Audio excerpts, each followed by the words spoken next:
You choose the outcome. Today on Fortitude through Stoicism, and this is my 365-day journey of implementing the ancient philosophy of Stoicism into the life of this modern masculine man. Full disclosure, still doing a bunch of re-records, lost a bunch of videos. But hey, listen, that's okay. We do the work. And there was no reason to suffer the second arrow, right? So I lost it. We're not going to lament over it. We're going to keep moving. So as you can see behind me, we're back into the normal on the road grind. Spent, I think about 3 weeks in total. 3 weeks in total on a walkabout. Absolutely incredible experience. Life-changing, eye-opening.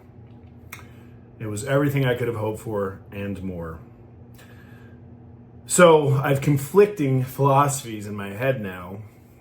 Stoicism, which I've been doing a deep dive for the last year, and admittedly I've seen some holes, some chinks in the armor, if you will. And I've had questions left unanswered. So, always seeking answers, wisdom, maybe even enlightenment. I did stumble upon Buddhism. It was not at all what I thought it was. I thought it was really a religion. It's really not. It's more of a philosophy. So now as I'm going through these lessons, I'm having conflicting thoughts in my head, seeing it from two different perspectives. So we're going to continue to walk the path. We're going to finish this. There's great value. And obviously, one of the things I'm learning is there's no one-size-fit-all answer to all of the big questions. So let's shift gears, guys, right? You choose the outcome. The quote by Epictetus. He was sent to prison, but the observation he has suffered evil is in addition coming from you. So what does that mean, right? And I just kind of talked about this with the two arrows. That's a Buddhist concept. The initial arrow is being sent to prison, right? For whatever you did.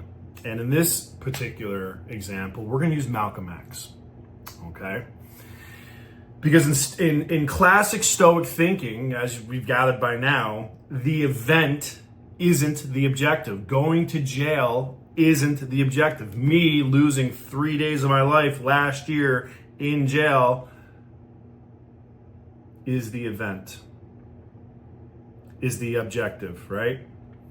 How we describe it, if it's unfair, or I lost, or it's a calamity, or they did it on purpose, or it's bullshit, that's on me, because I'm adding my perspective. I'm adding my opinion to an event that is just an event. It's a thing that happened. Now, Malcolm X. Malcolm X went to prison. He went to prison a criminal. However, Malcolm X left prison an educated, a religious, and a motivated man that would help in the struggle for civil rights. So did he suffer an evil? Or did he choose to make that experience a positive one? Now, here's the conflict I've been having with Stoicism. I've talked about this. Is acceptance seems too passive for me. And in my experience and my observation, that has not always led to the best outcome. So what Ryan Holiday is contending here in the Daily Stoic is that acceptance isn't passive. It's really an active first step towards self-improvement. So what does that look like? A little over a year ago, I realized that I did not like when other people had the ability to trigger a response in me. Now, I recognize, I accept the fact that I have, and am currently working on emotional regulation control. I'm quick to anger. I'm a big guy, so when I get angry, it scares people. Do not want that. Then I want that in my life, and then I want that as part of my character.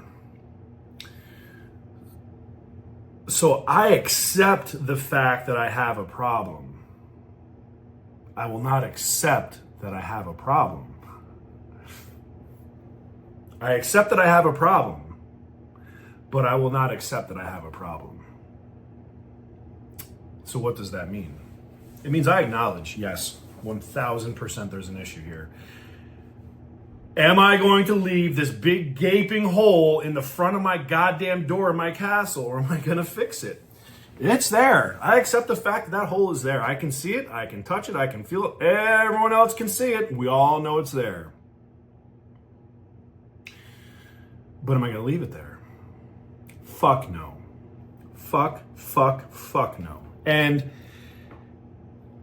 that's the version of acceptance that I have to wrap my arms around and embrace. I accept the fact that my clients are scared. I accept the fact that my clients are lazy. I accept the fact that my clients aren't doing what is necessary for the success of their business and life. But I will not accept inaction on my part and allow that result. That's the major hinge pin in acceptance. We have to accept the fact that an event has happened, but we don't have to accept the fact that an event will have a lingering effect.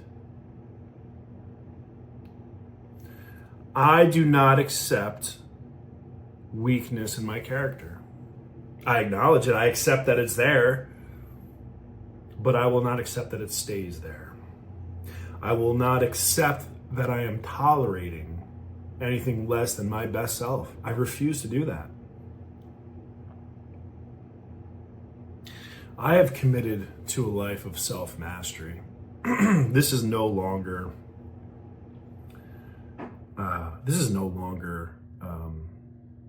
a group effort.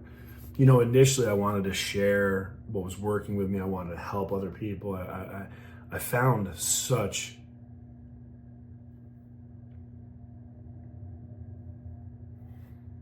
almost like a gift to yourself by doing this, such a reward. And I really wanted other people to feel what I felt coming from the place that I came. Here we are, man in the arena, right? Teddy Roosevelt. What did I get? I got a lot of sneers, a lot of people on the sidelines, a lot of words. And now I don't get that really anymore. The crowd is silent. And the reason why the crowd is silent is I continued my path. I said what I was going to do and I did that thing. I have committed to a life of excellence. I've committed to a life of continual learning. I've committed to a life of taking care of my body, my mind, my soul. I have committed to valuing every single relationship in my life and making the hard decision whether it has a place in it or not. And there are many people, many incredible people that I love very much that do not have a place in my life. It's hard. It's hard. It's hard. And unfortunately, it's necessary. I will make no apologies for living my life.